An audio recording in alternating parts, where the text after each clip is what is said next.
Mushroom biryani ತಿನ್ನೋದಕ್ಕೆ ಜೊತೆಯಲ್ಲಿ ಚಟ್ನಿ ಕೊಟ್ಟಿಲ್ಲ ಅನ್ನುವಂಥ ಕಾರಣಕ್ಕೆ ಸಿಟ್ಟಿಗೆದ್ದು ಬಿರಿಯಾನಿ ಅಂಗಡಿಯನ್ನೇ ಧ್ವಂಸ ಮಾಡಿದಂಥ ಒಂದು ಪ್ರಕರಣ ಬೆಂಗಳೂರಿನಲ್ಲಿ ನಡೆದಿದೆ.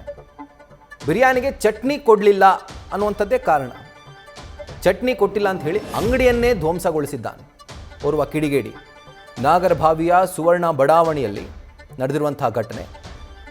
ಅಪ್ಪು ಮಶ್ರೂಮ್ ಬಿರಿಯಾನಿ ಅಂಗಡಿ, ಬಹುಶಃ ನೀವು ಔಟರ್ ರಿಂಗ್ ರೋಡ್ನಲ್ಲಿ ಹೋದಂತಹ ಸಂದರ್ಭದಲ್ಲಿ ನಿಮಗೆ ಲೆಫ್ಟ್ ಸೈಡ್ನಲ್ಲಿ ಸಿಗುತ್ತೆ. ಫೇಮಸ್ ಅಂಗಡಿ ಇದು. ಆ ಅಂಗಡಿಯಲ್ಲಿ ಬಿರಿಯಾನಿ ತಗೊಂಡಿದ್ದಾನೆ. ಬಿರಿಯಾನಿಗೆ ಪಕ್ಕಕ್ಕೆ ಇರಲಿ ಅಂತ ಹೇಳಿ ಚಟ್ನಿ ಕೊಟ್ಟಿಲ್ಲ. ಇದೇ ಕಾರಣ ಈ ರೀತಿಯಾಗಿ ಹಲ್ಲೆ ಆಗೋದಕ್ಕೆ. ಚಟ್ನಿ ಕೊಟ್ಟಿಲ್ಲ ಅನ್ನೋ ಕಾರಣಕ್ಕೆ ಆ ರಾಡ್ ತೆಗೆದು ಮನಸೋ ಇಚ್ಛೆ ಅಂಗಡಿಗಳನ್ನು ಧ್ವಂಸ ಮಾಡಿ ಟೆಂಟ್ ಕಿತ್ತು ಹಾಕಿ ಪಬ್ಲಿಕ್ ನ್ಯೂಸೆನ್ಸನ್ನು ಕ್ರಿಯೇಟ್ ಮಾಡಿದ್ದಾನೆ ಇಲ್ಲಿ ಓರ್ವ ಕಿಡಿಗೇಡಿ.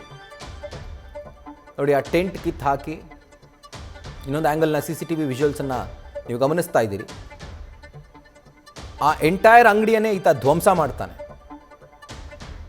ಕಾರಣ ಏನು ಅಂತಂದರೆ ಇಷ್ಟೇ, ಚಟ್ನಿ ಇಲ್ಲ ಅಂತ. ಈ ರೀತಿಯಾದಂಥ ಚಿಕ್ಕ ಚಿಕ್ಕ ವಿಷಯಗಳಿಗೆ ಹಲ್ಲೆಗಳಾಗ್ತವೆ, ಈ ರೀತಿಯಾಗಿ ಗಲಭೆಗಳು ಉಂಟಾಗ್ತವೆ ಅಂತಂದರೆ ಕನ್ಕ್ಲೂಡ್ ಹೆಂಗೆ ಮಾಡೋದು ಅಂತಲೇ ಅರ್ಥ ಆಗಲ್ಲ ಈ ವಿಷಯಗಳನ್ನ. ಅಂಗಡಿ ಸಿಬ್ಬಂದಿ ರಂಜಿತ್ ಎಂಬಾತನಿಗೂ ಕೂಡ ಥಳಿಸಲಾಗಿದೆ. ಆದರೆ ವಿಪರ್ಯಾಸ ಏನು ಅಂತಂದರೆ ಈ ರೀತಿಯಾಗಿ ಆಗಿದೆ ಅಂತ ಪೊಲೀಸ್ ಸ್ಟೇಷನ್ಗೆ ಹೋದರೂ ಕೂಡ ಯಾವ ಜಾಗದಲ್ಲಿ ನಮಗೆ ರಕ್ಷಣೆ ಸಿಗುತ್ತೆ, ನ್ಯಾಯ ಸಿಗುತ್ತೆ ಅಂತ ಹೇಳಿ ಅದನ್ನು ನಂಬ್ಕೊಂಡು ಹೋಗ್ತೀವೋ ಆ ಜಾಗದಲ್ಲೇ ನಿರ್ಲಕ್ಷ್ಯ ಧೋರಣೆಯಿಂದಾಗಿ ಅನ್ಯಾಯ ಆಗುತ್ತೆ ಅಂತಂದರೆ ಎಲ್ಲಿಗೆ ಹೋಗಬೇಕು ಜನ? ಬಡಪಾಯಿ ವ್ಯಾಪಾರಿಗಳು.